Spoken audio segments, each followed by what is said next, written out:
This is going to be fun, trying to find common questions for energy, Legos, and kickboxing. But I'll give it a go. Excellent.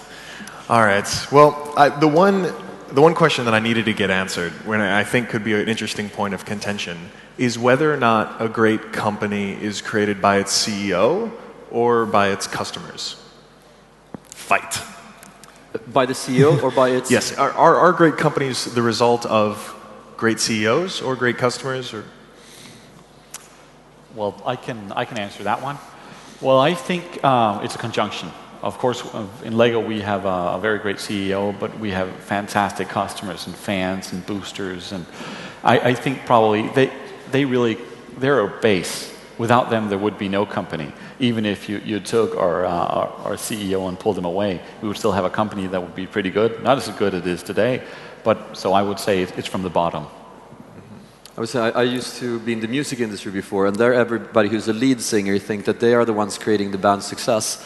But there's a lot of people that sing better than Alice Cooper, and they have not had the same amount of success. So there's a lot of fabric around success that you don't applaud or see on the cover of Business Week that creates the success. And it's very difficult to understand in an organization what those components are when you start picking things away because you don't think they are as important as the super CEO. Sometimes things crumble to dust. So I would say that there's a lot of invisible success enablers that we don't pay enough attention to in research or in entrepreneurship.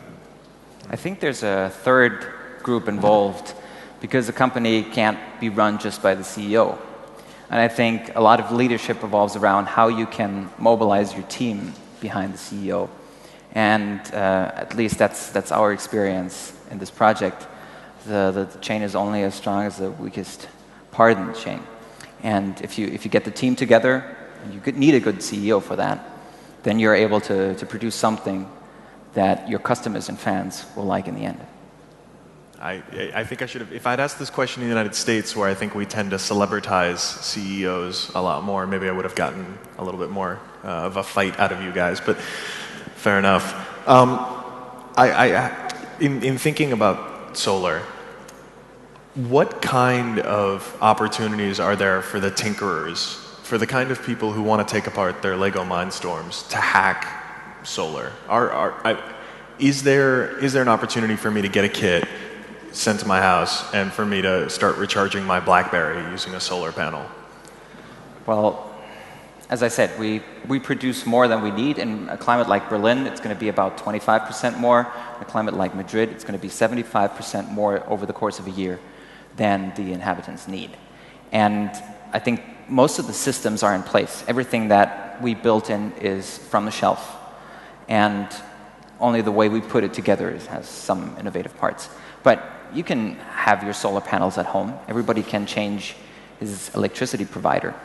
And I'm very curious how these discussions we had earlier in the conference with Mozilla and open source, with cars and open source, may evolve in buildings and open source and collaboration. And maybe new communities will evolve around that. Real quick, what is the end goal for your project, other than winning in Madrid? Will these plans be available? Will they be open sourced, as you say? Is there a business? Yeah. Well, one of the competition disciplines even is the market viability and what we do with this prototype afterwards, and how we can mass produce it. And we're looking for people who are interested in jumping in. What are the latitude requirements or sunlight requirements to make the most out of it? Pardon me? What are there geographic suggestions to make the most out of this kind of home, or it doesn't matter where you put it up? The challenge is that we can put it up in any climate region. All right. I will move to Antarctica just to see how well this fares. But it'll work. All right. And well, some years back, one of the winners of one of the Platinum Lions in Cannes was actually South African, I think, a South African community program centered around a big outdoor installation, which was a solar panel. And the thing that was really cool was, instead of kind of telling, oh, this is fantastic about our company, they just had a solar panel, got the power, and made sure that a township school, all the kids could get one hot meal a day. And that's about taking what you do and taking it sustainable and taking it solar. And I thought it was a very interesting thing to do. All right, well, I don't want to hog the discussion here. Are there any questions from the audience? Keine Fragen? I have one for you because I always wanted to ask, how does it feel when you have sort of everybody who's 5-year-old going, ah, and nobody who's 15 years old going, ah? Well, that's kind of, that's an interesting Somebody thing. said that was called the Lego problem. Yeah, that's the dark age. Okay. It's when people love Lego, or usually boys love Lego from like they're 4 or 5 years old up till they're like 12, 13 years old. And all of a sudden, they don't want a minifig, they want a woman where there's some curves, right? So they go into the dark age and then they rediscover it sometime later. And we really work a lot with kind of prolonging the Lego experience, making it, giving it longevity and making it a lifetime experience. And that's one of our biggest tasks at the moment. But we'll talk more about that after a week. I hope you have some ideas. Okay. So Lego is a very creative product, and it might be easier than for like a boring product like an insurance company or a telco. What would you suggest for those companies to engage their customers? I have one. Me? Well, I think you should start out with talking to your consumer instead of making sure that they're paying their bills. Kind of give them a value proposition with whatever product you have that can make their life better. And there's done lots of things. I could recommend the thing done for the Washington Mutual, where you have I think it was IDEO who did it, where you have a credit card and all the cents, instead of keeping them on your account, you put it on a savings account, and then you kind of have a pretty big savings at the end of the year. That's a good idea, but really think about what kind of value proposition you can give your customers that will provide, make their life easier and make their life better. That's the way to go. I think it's a very interesting question. I went to a beautiful presentation by Saab Scania. They make large trucks. And they had somebody asking exactly that question, and with the entrepreneurial passion that you see here, and they created Scania's social network for trucks. Oh, yeah. And before you start laughing at it, in Sweden alone, they now have 10,000 truck drivers on the platform every day. 1,800 of the largest buyers of trucks are there on a weekly basis, and they've involved them in the in the development of new trucks. They've sold numerous new gadgets they would never come up with, and they also have a collection of people that tattooed Scania's logo on them, and they display that. So you have your photo, you have your car, you have your tattoos, and you have why you love Scania. And it's a vibrant community, because people that live and do the same things, they're lonely, and they sit down at these very nice restaurants along the roads and so forth. So it's a very vibrant community, and I would never have thought that anybody could get that to work. But entrepreneurship sort of finds its way, regardless of the starting point.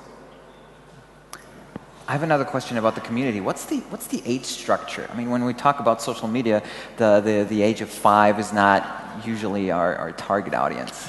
Well, first of all, that was one of the things I forgot to say in the presentation. But when Lego targets people in social media, we do it at our adult communities above 13, because we don't think that we can facilitate interconnectivity between people that are like 5 and 50. So we think we have an extended responsibility. But we have a variety of target groups, from the adult fans of Lego to creative minds, entrepreneurs, teachers. There's a whole wide range of things. One of them is parents, family together, moms. So we have a lot of target groups we work with inside the social media sphere. Did that answer the question? Oh, thank you. Yes, and unfortunately, this is going to have to be the last question. Yeah, right. So it's probably, once again, for Lego. I wanted to ask, do you allow your community to influence your product line? Do you have some kind of relationship in which the community is demanding something from Lego, like, I don't know, new kinds of bricks or new kinds of things that they can use later? And do you respond to this kind of like request? Do you have this kind of communication that influence your product line? Yeah, we have a quite... we have Lego user groups in all countries, which are like kind of a really tight fan club, and each fan club elects its own ambassador, who has a very, very tight connection. And a lot of them have my email address and phone number, so they can call me. So we have a very, very, very good relationship with them. Also, some of the things I took out of the presentation because of time is that we have a group of fascinating people called our Lego Certified Professionals. These guys are Lego artists. We don't pay them, but they work with Lego as a business model. And one of them, Nathan Sawaya, is on the news every time in the States all the time. He's exhibitioned at art fairs and sell Lego art. Others kind of have teaching schemes around Lego and work with Lego in lots of different ways. So we have a lot of fan groups we work very tightly with, very, very much. Yes. Well, I would like to thank all of you, our speakers. If you want to get some more questions in, you know where to find them. Vielen Dank. Thank you. Thank you.